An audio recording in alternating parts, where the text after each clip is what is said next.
Brendan Rodgers and Graham Potter are available now. And a source close to the club has said not interested in either of them. I find this absolutely ridiculous and preposterous, by the way. I'm going to go on to explain why now. I do appreciate that we've just won a game against Southampton. I do appreciate that. I do appreciate it's probably not the best thing to be discussing a manager's job security at this point, but to not do so would be to just live in a bubble of one game. It's not one game. We've been pretty damn awful this season, and the reason it's relevant and the reason it's pertinent is because the very reason given by sources close to the club that David Moyes is still in the job is because there have been no viable candidates up to now. None. I feel we're restricted on that, by the way. I feel we are restricted because I think there have been candidates, and I think it's our lack of knowledge in terms of the global game which restricts us. We put these parameters in place. They have to be known to us, and they have to have managed in the Premier League. Wow, the sort of restrictions that someone like Brighton are not hindered by. You're certainly not going to look at Chelsea now insisting that somebody has worked in the Premier League. Of course, they've released Graham Potter, but as I say, I do think that the two managers are different. One of them I think would be a good appointment, the other one not so much. I'm not going to leave you hanging. I think Potter not so much. Rodgers, he would be my choice if we were going to do it. I'll explain why in just a minute, basically. But it is an important story because the very reasoning why we were meant to be hanging on to Moyes is now gone. That reasoning that actually there's no one available that has Premier League experience, well, they're there now. Now, the board of apps, say the board, sources close to the club, somebody at the club has come out today and said that not interested in either. Neither are better than David Moyes or what, I could read you the exact quote, but I will paraphrase it by saying, not impressed by Rodgers because I think he was basically supported by his director of football, by the owner, and by a load of computer data. I sort of understand that. And then the other one was Rodgers. What has Rodgers done this season? Is he really any better than David Moyes? As Simon Jordan would say, I don't think you're comparing apples with apples here. Not comparing like with like. Because on the outside, it would seem somewhat hypocritical to talk about David Moyes and say he shouldn't be under pressure this season because he got us into Europe. He's been a couple of good seasons.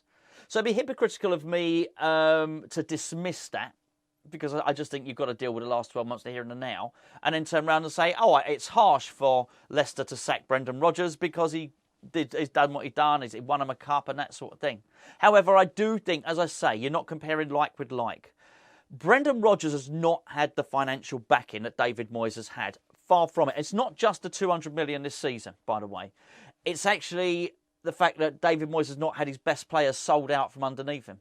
The board haven't turned around and said, actually, we're taking Declan Rice, we're taking Kurt Zuma, we're selling Jared Bowen. Because that's basically what has happened to Brendan Rodgers. So I don't think it's a fair comparison. Not at all. So I do find it slightly annoying that it has been dismissed. Now, I am mindful that we have just won, but I'm struggling to think that we've turned a corner here. I hope we have, but the performance was not great, although I'm very, very happy with the 3 points.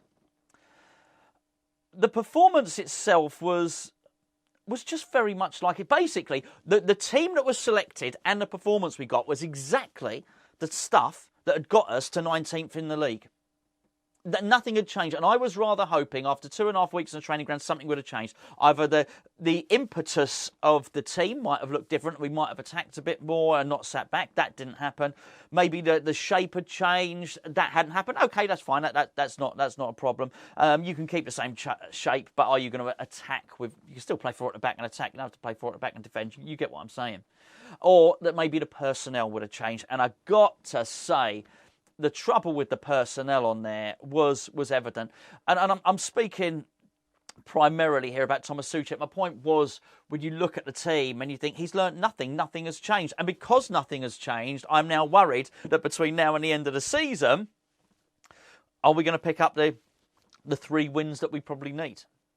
I don't know. I think it's sketchy. And for that reason, it will come into play that we might be looking to replace David Moyes. So I won't be too quick to dismiss these other people. I'll tell you why I prefer one over the other in just a second. But just on this Thomas Souček thing, I mean, how much more evidence does David Moyes need? You look at Souček there, and it was only recently, if you remember, we discussed that Souček made 9 passes in a game of football. Absolutely terrible. I think it was a couple of weeks before that he'd made 10 passes in a game of football.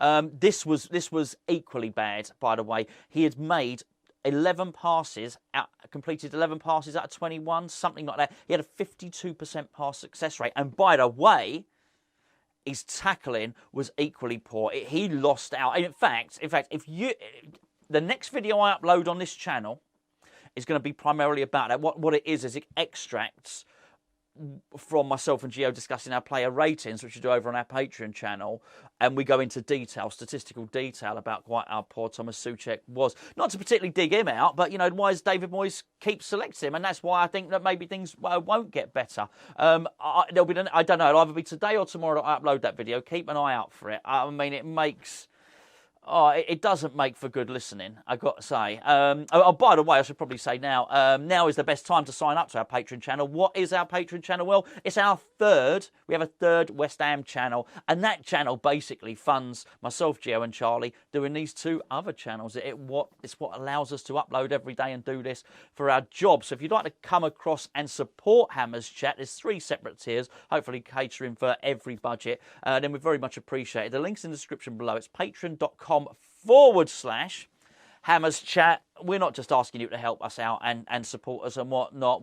Hopefully we give something back. It's packed with content, the additional channel. As I say, we've got player ratings after each and every game. We've got breakfast shows. We've got 2 Spanners, 1 Hammer, which I think I think is probably the most fun West Ham podcast that's out there, but I probably would say that. I'm biased. We got Hammerlytics, which is a wonderful analytics show, which takes you into fine detail, everything that's, I was going to say everything that's right and wrong at West Ham. Let's say everything that's wrong at West Ham at the moment.